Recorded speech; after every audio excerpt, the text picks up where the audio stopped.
ವೀಕ್ಷಕರೇ, ನಮ್ಮ ಮತ್ತೊಂದು ವಿಡಿಯೋಗೆ ಸ್ವಾಗತ. ವೀಕ್ಷಕರೇ, ಇತ್ತೀಚೆಗೆ ಸೋಷಿಯಲ್ ಮೀಡಿಯಾದಲ್ಲಿ ವಿಡಿಯೋವೊಂದು ವೈರಲ್ ಆಗ್ತಾ ಇದೆ.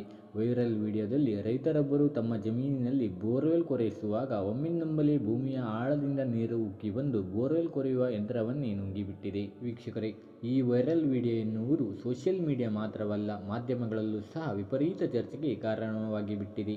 ವೀಕ್ಷಕರೇ, ಈ ವೈರಲ್ ವಿಡಿಯೋದಲ್ಲಿರುವಂತಹ ಘಟನೆ ನಡೆದದ್ದು ಡಿಸೆಂಬರ್ 28ರ ಬೆಳಿಗ್ಗೆ 10 ಗಂಟೆಯ ಸುಮಾರಿಗೆ ರಾಜಸ್ಥಾನದ ಜೈಸಲ್ಮೇರ್ನ ಮೋಹನ್ಗರ್ ಎಂಬಂತಹ ಕಾಲುವೆ ಪ್ರದೇಶದಲ್ಲಿ. ರಾಜಸ್ಥಾನ ಎಂದಾಕ್ಷಣ ಅದು ಮರುಭೂಮಿ ಪ್ರದೇಶ. ಇಲ್ಲಿ ನೀರು ತರಿಸುವುದೆಂದರೆ ತುಂಬ ಆಳವಾಗಿ ಬೋರ್ವೆಲ್ ಕೊರೆಸಬೇಕಾಗುತ್ತೆ. ಹೀಗೆ ಡಿಸೆಂಬರ್ 28ರಂದು ರೈತರೊಬ್ಬರು ತಮ್ಮ ಜಮೀನಿಗೆ ಬೋರ್ವೆಲ್ಲನ್ನು ಕೊರೆಸಲಿಕ್ಕೆ ಬೋರ್ವೆಲ್ ಕೊರೆಯುವಂತಹ ಯಂತ್ರವನ್ನು ತರಿಸ್ತಾರೆ. ಬೋರ್ವೆಲ್ 850 ಅಡಿ ಆಳಕ್ಕೆ ಹೋದಾಗ ಭೂಮಿಯ ಆಳದಿಂದ ಒಮ್ಮಿಂದೊಮ್ಮೆಲೆ ನೀರು ಮೇಲೆ ಬರಲಿಕ್ಕೆ ಪ್ರಾರಂಭವಾಗುತ್ತೆ. ನೀರನ್ನು ಕಂಡಂತಹ ರೈತನ ಮುಖದಲ್ಲಿ ಸಂತಸ ಉಂಟಾಗುತ್ತದೆ. ಆದರೆ ಆ ಸಂತಸ ಹೆಚ್ಚು ಸಮಯ ಇರಲಿಲ್ಲ. ಯಾಕೆಂದರೆ ಬೋರ್ವೆಲ್ ಆಳಕ್ಕೆ ಹೋದಂತೆ ನೀರಿನ ರಭಸ ಹೆಚ್ಚಾಗುತ್ತೆ. ವೀಕ್ಷಕರೇ, ಆ ನೀರಿನ ರಭಸ ಎಷ್ಟಿತ್ತಂತ ಹೇಳಿದರೆ ಆ ಬೋರ್ವೆಲ್ ಕೊರೆಯುವ ಯಂತ್ರವನ್ನೇ ಅಲುಗಾಡಿಸುವಷ್ಟು.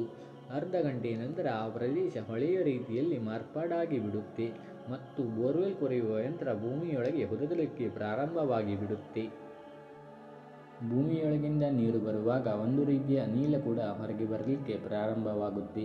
ವೀಕ್ಷಕರೇ, ಈ ಘಟನೆಯನ್ನು ಅನೇಕರು ವಿವಿಧ ರೀತಿಯಲ್ಲಿ ವ್ಯಾಖ್ಯಾನಿಸಿದ್ದಾರೆ. ಕೆಲವರು ಇದು ಸಾವಿರಾರು ವರ್ಷಗಳ ಹಿಂದೆ ಕಣ್ಮರೆಯಾಗಿದ್ದಂತಹ ಸರಸ್ವತಿ ನದಿ ಎನ್ನುತ್ತಿದ್ದಾರೆ. ಇನ್ನು ಕೆಲವರು ಈ ಘಟನೆಗೆ ವೈಜ್ಞಾನಿಕ ಕಾರಣಗಳನ್ನು ತಿಳಿಸ್ತಾ ಇದ್ದಾರೆ. ವೀಕ್ಷಕರೇ, ಸಾವಿರಾರು ವರ್ಷಗಳ ಹಿಂದೆ ಜನರ ಜೀವನಾಡಿಯಾಗಿದ್ದಂತಹ ಸರಸ್ವತಿ ನದಿ ಕ್ರಮೇಣ ಗುಪ್ತಗಾಮಿನಿಯಾಗಿ ಹರಿಯುತ್ತಿತ್ತು. ಈಗ ಈ ಬೋರ್ವೆಲ್ ಸರಸ್ವತಿ ನದಿಯ ತನಕ ತಲುಪಿದೆ.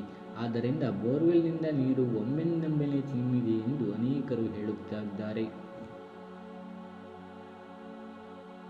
ಆದರೆ ವೀಕ್ಷಕರೇ, ಕೆಲವು ಭೂವಿಜ್ಞಾನಿಗಳು ಹೇಳುವ ಪ್ರಕಾರ ಭೂಮಿಯ ಆಳದಲ್ಲಿ ಕೆಲವು ಕಡೆಗಳಲ್ಲಿ ಬಾವಿಯ ರೀತಿಯಲ್ಲಿ ಗುಳಿಗಳಲ್ಲಿ ನೀರು ಬಿಗಿಯಾಗಿ ಇರ್ತದೆ.